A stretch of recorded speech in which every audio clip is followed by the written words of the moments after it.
प्राचीन काल में एक गांव था। गांव में एक नदी बहा करती थी। उस नदी के ही किनारे एक छोटी सी झोंपड़ी बनी हुई थी, जिस झोंपड़ी में रहता था श्याम। श्याम अकेला ही उस झोंपड़ी में रहता था और अपना जीवन खुशीपूर्वक व्यतीत कर रहा था। श्याम रोज ही भगवान शिव के मंदिर जाया करता था।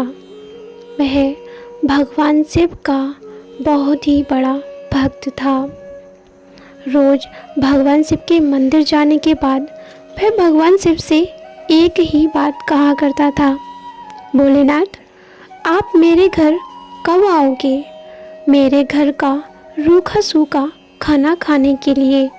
मैं रोज ही आपको अपने घर पे न्योता देता हूँ, लेकिन आप नहीं आते। क्या आपको मेरे घर का खाना पसंद नहीं है या कोई और बात है? ज़रा मुझे बतलाइए तो। यही सारी बातें वह रोज़ भगवान शिव से किया करता। एक दिन भगवान भोलेनाथ माँ पार्वती से बोले, पार्वती, मेरा भक्त रोज ही मुझे न्योता देकर जाता है। मेरा मन भी है कि मैं उसके घर खाना खाने जाऊं, लेकिन कैसे जाऊं मुझे कुछ समझ नहीं आ रहा है। तभी माँ पार्वती बोली, भक्त बुला रहा है तो आपको जाना चाहिए।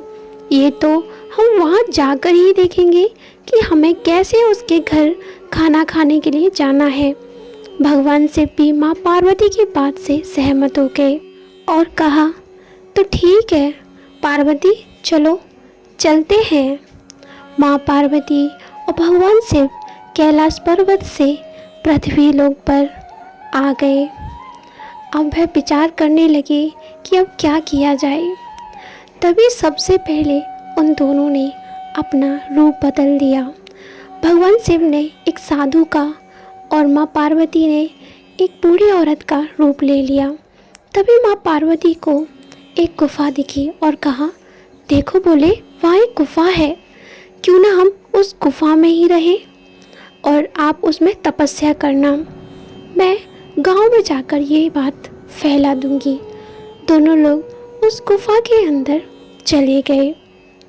भगवान शिव वहाँ पर तपस्या करने के लिए बैठ गए। माँ पार्वती बोली, भोले, मैं गांव में जाती हूँ और वहाँ पर सबसे कहूँगी कि एक महात्मा आए हैं, आप उन्हें अपने घर बुलाइए, वे बहुत ही बड़े महात्मा हैं। माँ पार्वती गांव-गांव घूमने लगी और कहने लगी, गांव वालों, महात्मा आए हुए हैं, वो बहुत ही बड़े महात्मा हैं, वो आपके सारे दुख दूर कर सकते हैं।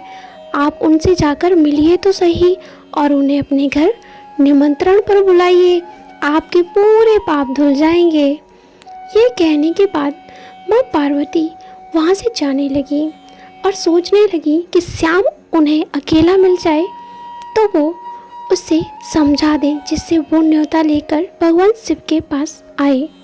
लेकिन श्याम कहीं दिखाई नहीं देता। माँ पार्वती जब वापस लौटती है तो भगवान शिव पूछते हैं, पार्वती, तुम्हें श्याम मिला था क्या? तुमने श्याम से कहा यहाँ आने के लिए? माँ पार्वती बोली, हाँ हाँ, मैंने कहा था, वो भी वहाँ था, शायद आता ही होगा। लेकिन बाहर देखा तो एक सेठ गुफा की ओर आ रहा था। सेठ बहुत ही ज़्यादा खुश था, लेकिन माँ पार्वती ये देखकर खुश नहीं थी, क्योंकि वो चाहती थी कि श्याम उनको बुलाने के लिए आए। सेठ वहाँ पहुँच गया। सेठ को वहाँ देख के भगवान शिव प्रसन्न हुए। सेठ ने वहाँ जाकर कहा, महात्मा जी, आप मेरे घर भोजन करने आएंगे तो मुझे बहुत ही प्रसन्नता होगी। आप जैसे महात्मा यदि मेरे घर पधारेंगे तो मेरा जीवन धन्य हो जाएगा। तभी माँ पार्वती कहने लगी, अरे अरे, नहीं नहीं, महात्मा सिर्फ बहुत अमीर लोगों के घर खाना खाने जाते हैं। तुम्हारे पास इतना पैसा नहीं है, तुम्हारे घर खाना खाने के लिए महात्मा जी नहीं आ सकते। तभी भगवान शिव ने कहा, सज्जन, मैं तुम्हारे घर खाना खाने अवश्य ही आता, लेकिन इस वक्त मेरा व्रत है और मैं तुम्हारे घर खाना खाने नहीं आ सकता। मैं थोड़े ही दिन बाद तुम्हारा घर खाना खाने जरूर आऊँगा। ये सुनने के बाद सेठ बड़ा दुखी हुआ और वो घर लौटने लगा और सोचने लगा, महात्मा ने ज़रूर ही मुझे इसलिए वापस किया है क्योंकि मैं ज़्यादा धनवान नहीं हूँ। उन्हें मुझसे भी ज़्यादा बड़ा धनवान व्यक्ति चाहिए, उसके ही घर वो खाना खाएंगे। जब वह सेठ गांव पहुंचा तो गांव वाले उसका इंतज़ार कर रहे थे क्योंकि सभी को पता था कि सेठ न्योता देने के लिए महात्मा के पास गया है। तभी एक गांव वाले ने पूछा, सेठ जी क्या कहा महात्मा जी ने, क्या वो आपके घर खाना खाने के लिए आ रहे हैं? सेठ बोला, अरे नहीं नहीं, उन्होंने तो मुझे साफ मना कर दिया, कहा हम तो बहुत ज़्यादा पैसों वालों के यहाँ खाना खाते हैं। तो मैं क्या करता, मैं वहाँ से लौट आया। अब क्या करें, वो तो बहुत पैसों वाले के यहाँ घर खाना खाते हैं। श्याम वहाँ पे खड़ा खड़ा ये सारी बातें सुन रहा था। अब वो मन ही मन सोचने लगा कि मैं तो सोच भी नहीं सकता उन महात्मा को अपने घर खाने पे बुलाने के लिए। जब सेठ जी के यहाँ खाना खाने से मना कर दिया तो मेरे घर खाना खाने क्यों ही आएंगे।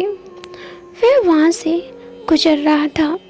उधर माँ पार्वती से बातें कर रहे थे। शिव बोले, पार्वती तुमने ऐसा कह दिया, अब तो श्याम बिल्कुल भी यहाँ नहीं आएगा।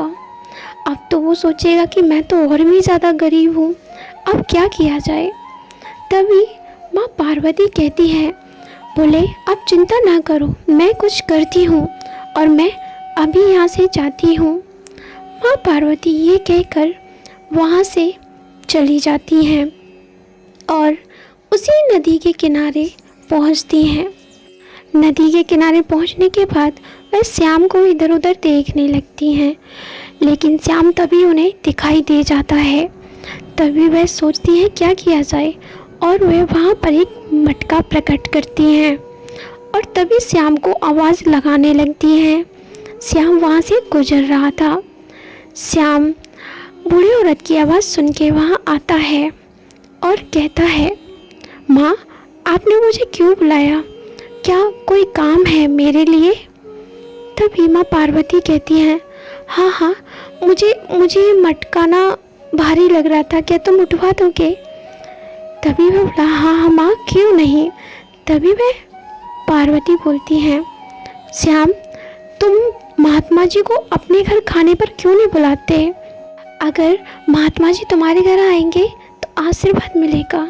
श्याम बोला, वो तो पैसे वालों के यहाँ खाना खाते हैं और मैं तो बहुत ही ज़्यादा गरीब हूँ, मेरे घर खाना खाने के लिए वो भला क्यों आएंगे? और मैं तो सेठ जी जैसा भी धनवान नहीं हूँ, मेरे घर तो रूखी सूखी रोटियाँ हैं, वो बिल्कुल भी नहीं खाएंगे। ये सुनने के बाद माँ पार्वती श्याम से कहती हैं, अरे अरे, सुनी सुनाई बातों पर क्यों भरोसा करते हो? क्या पता उस सेठ महात्मा को न्योता देने गया ही ना हो, ये भी तो हो सकता है, तुम खुद जाकर वहाँ देखो। तभी श्याम माँ पार्वती के कहने पे साधु जी के पास जाता है और न्योता देता है।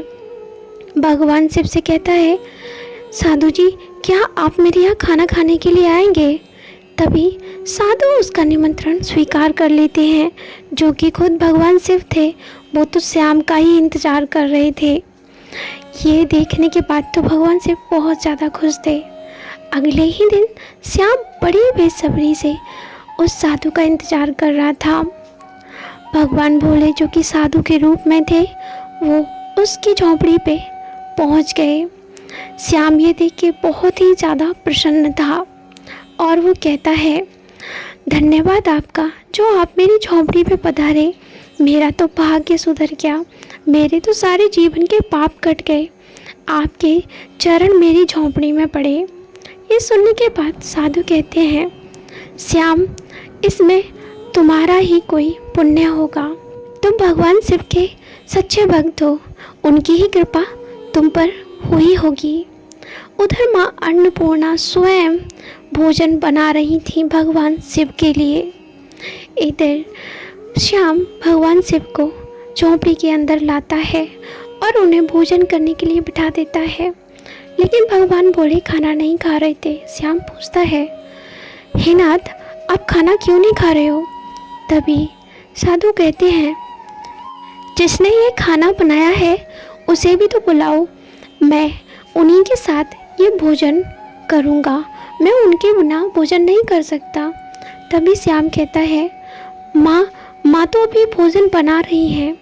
साधु खाना खा लेते हैं और कहते हैं, भोजन बहुत ही स्वादिष्ट था श्याम, लेकिन शायद तुमने मुझे पहचाना नहीं, मैं कौन हूँ।